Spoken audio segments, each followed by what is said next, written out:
Salut à tous, bienvenue pour cette nouvelle petite vidéo. Aujourd'hui une petite vidéo un petit peu particulière parce que comme je vous l'ai dit dans la précédente vidéo, notre ami Romain me rejoint, a la gentillesse de me rejoindre sur la chaîne. Donc ce qui fait que la chaîne va être entre guillemets un petit peu à lui.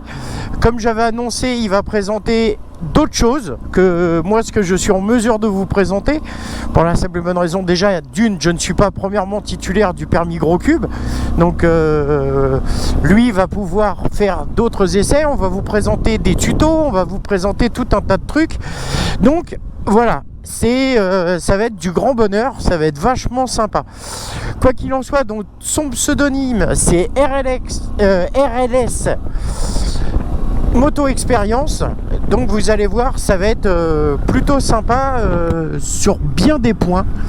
Romain est un ami que j'ai depuis peu de temps, avec qui on partage un grand nombre de centres d'intérêt, dont bien évidemment la moto.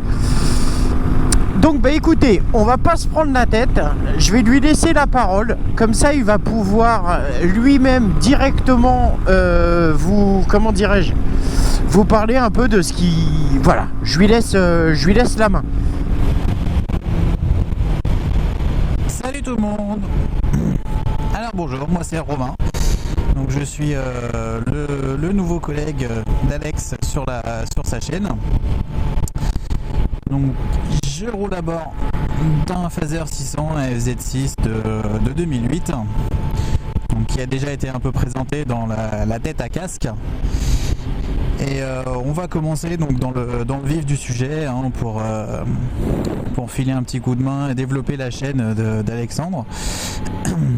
On va faire l'essai de la Honda CB650F 2015 qui est juste là devant. On va essayer ça. On va faire un petit plan statique et puis un petit plan routier pour voir un petit peu ce que ça donne sur la route, et puis présenter un petit peu cette moto là. Voilà. Alors plus particulièrement, moi je suis motard depuis à peu près 2 ans.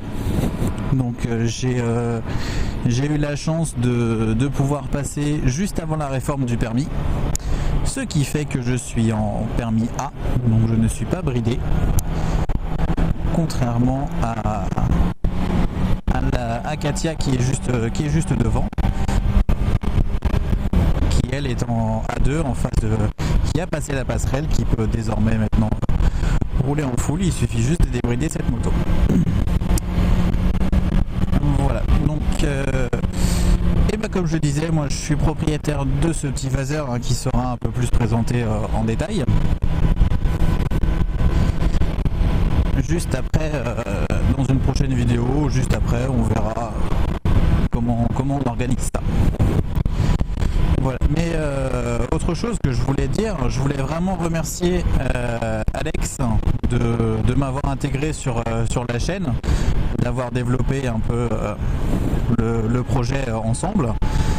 Donc il y a plein de choses qui vont venir.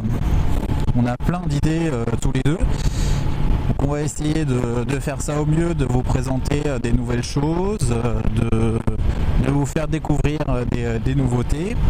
Et pourquoi pas essayer de continuer un petit peu cette démarche d'essai moto, puisque moi j'ai tendance un petit peu à essayer tout et n'importe quoi. Tout ce qui me tombe sous la main, j'essaye. Donc voilà, j'en ai déjà pas mal à mon actif. Et donc voilà, essayer de développer un petit peu ce petit aspect là, et puis bien entendu de vous le faire partager. Comme Alex le disait, on est toujours ouvert à des propositions de votre part sur des sujets qui vous tiennent à cœur, voilà, que vous voudriez voir, des points un peu plus spécifiques à aborder.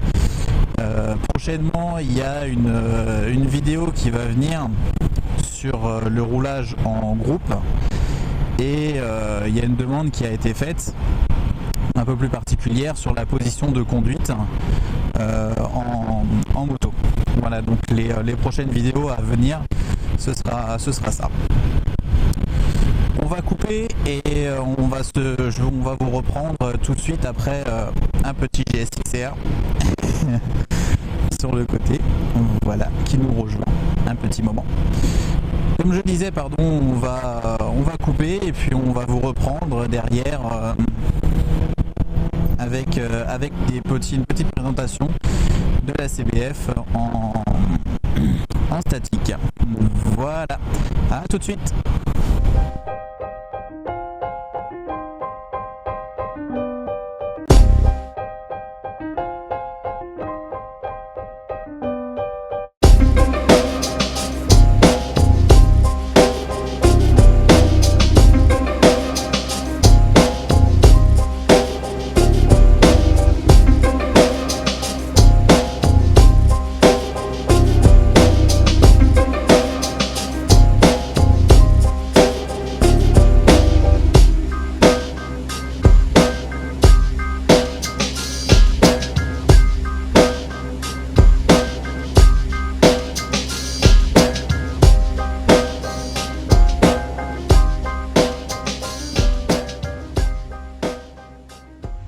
C'est parti pour le test Honda CB650F.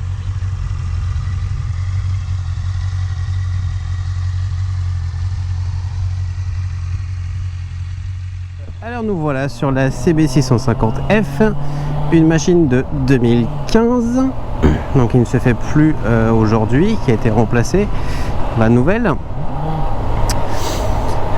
Donc cette version là est bridée, donc disponible en A2, donc qui dispose de 47 chevaux,5, doté d'un 4 cylindres 650 en ligne. Hop. En full, c'est une moto qui développe 87 chevaux, donc qui est quand même accessible à un large public, y compris au public des débutants. C'est une excellente machine pour débuter.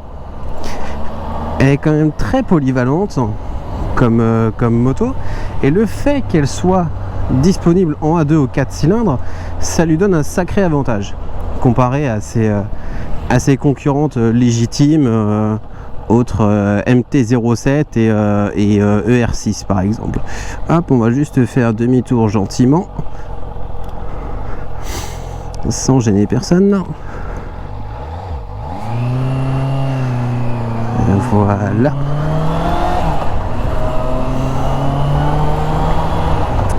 Donc comme je le disais, c'est une moto qui correspond parfaitement aux débutants, du fait de son accessibilité très facile. C'est une moto qu'on prend en main très facilement, qui est très maniable.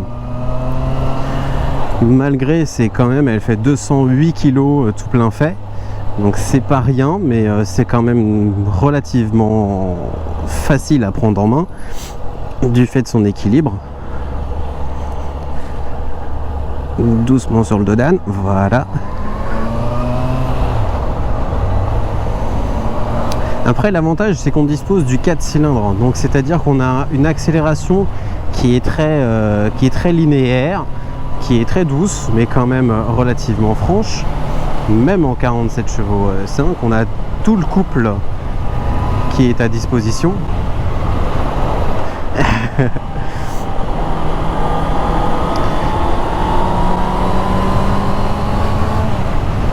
Donc c'est une moto qui se conduit très facilement, il n'y a aucun problème. On a toute la qualité Honda, tout le savoir-faire Honda en matière de roadster, hein. C'est pas la première fois, donc il n'y a pas de souci à ce niveau-là. Ça se balade vraiment tout seul. Au niveau de la partie cycle, on n'a pas de fourche inversée à l'avant. On a des disques à l'avant de 320 mm avec ABS et un disque, si je ne dis pas de bêtises, 180 à l'arrière. ABS aussi. L'ABS n'est pas couplé à l'avant et à l'arrière. Un amortisseur à l'arrière réglable en précharge manuellement, hein, avec la petite molette qu'on tourne qui va bien. Un cadre en architecture standard, donc pas tubulaire hein, ou autre. Ce qui fait que la machine est relativement rigide, juste ce qu'il faut pour avoir une parfaite tenue de route et un parfait équilibre en courbe. Une fois que la moto est sur sa trajectoire, elle ne bouge pas. Elle est très saine, elle ne va pas faire de petits coups un peu à l'envers. Elle est vraiment très agréable.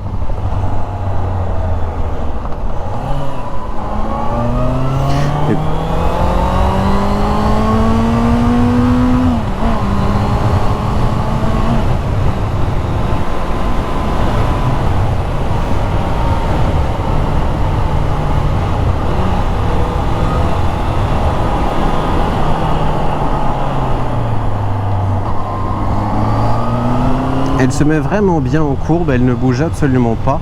Elle met vraiment en très très bonne confiance. Vous voyez là je suis en virage, en accélération. Elle garde sa trajectoire. En freinage, je peux freiner, elle ne bouge pas. Elle va rien dire. Ce sera vraiment très agréable comme moto. À l'utilisation au quotidien, on peut vraiment faire n'importe quel type de route. Que ça soit de la route en ville, voilà, sur des petits trajets ou vraiment sur grands axes routiers, il y aura pas de souci. La moto va nous emmener facilement, sans trop de soucis. Après, bon, voilà, il y a quand même l'inconvénient du roadster, je dirais, hein, c'est l'absence de protection. C'est vrai qu'à ce niveau-là, on a fait mieux.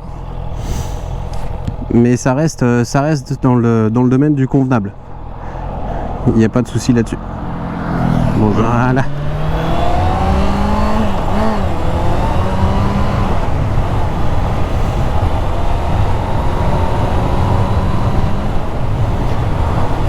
Après, même en full, avec pleine puissance du bon 4 cylindres, avec ses belles montées en régime, son couple disponible à chaque instant,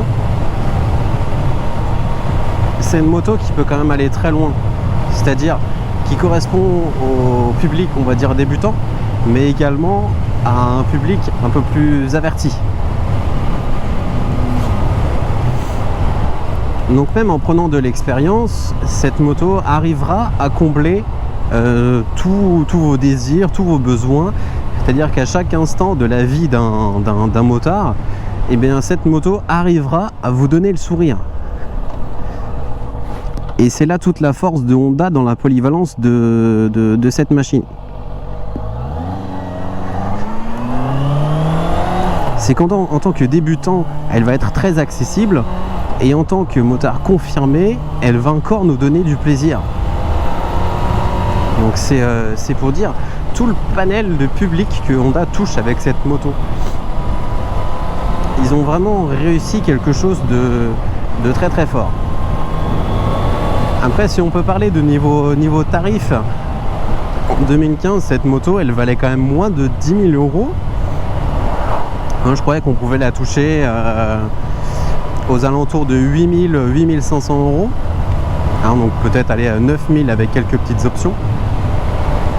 Voilà, celle-ci comme option, on lui a rajouté l'indicateur de rapport engagé, il y a le sabot, il y a une selle confort.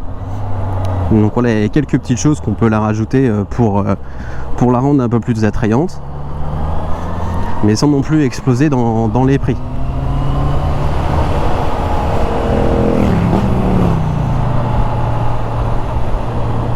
Donc voilà. Donc en positif, voilà, pour conclure, on peut dire que c'est une moto qui est très polyvalente, qui correspond à un très très large public de motards. Elle est pleine de qualités, autant dans sa partie cycle que dans son moteur, dans son agrément, dans son caractère avec son 4 cylindres en ligne, comparé à ses concurrentes facilement bicylindres, on va dire, donc un peu plus limitées. Donc voilà tous les points positifs que possède cette moto. Après, en point négatif, bon, ça reste un roadster, donc ça dépend ce qu'on cherche un petit peu, mais l'absence de protection, et à mon goût, moi personnel, je trouve une suspension légèrement souple, surtout au niveau de la fourche à l'avant. C'est pas un gros défaut, mais en conduite un peu plus sportive, un peu plus à haut niveau, voilà, ça devient vite gênant.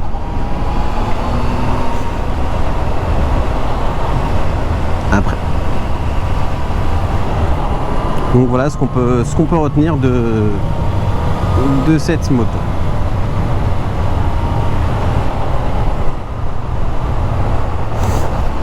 Donc j'espère que ce petit essai il vous aura plu. N'hésitez pas dans les commentaires à dire ce que vous en avez pensé. Je sais que c'est pas du haut journalisme, que c'est pas ultra performant encore en termes d'essai moto. En même temps, c'est le premier qu'on fait avec Alex. Donc on en fera d'autres, bien sûr. C'est le premier. N'hésitez pas à nous dire dans les commentaires ce qui vous a plu, ce qui vous a pas plu. Il n'y a aucun problème, on est ouvert aux critiques, on est ouvert à la discussion. Donc, au fur et à mesure des essais, ça va s'améliorer, il n'y aura pas trop de soucis. Donc ne vous inquiétez pas pour ça, mais dites-le nous.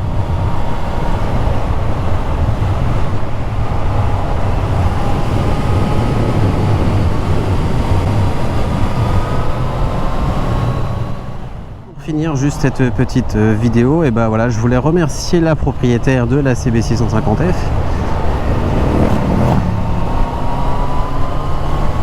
Remercier également Alex pour la vidéo, et puis on va lui claquer un petit cœur. Voilà. Allez les amis, à bientôt. Salut.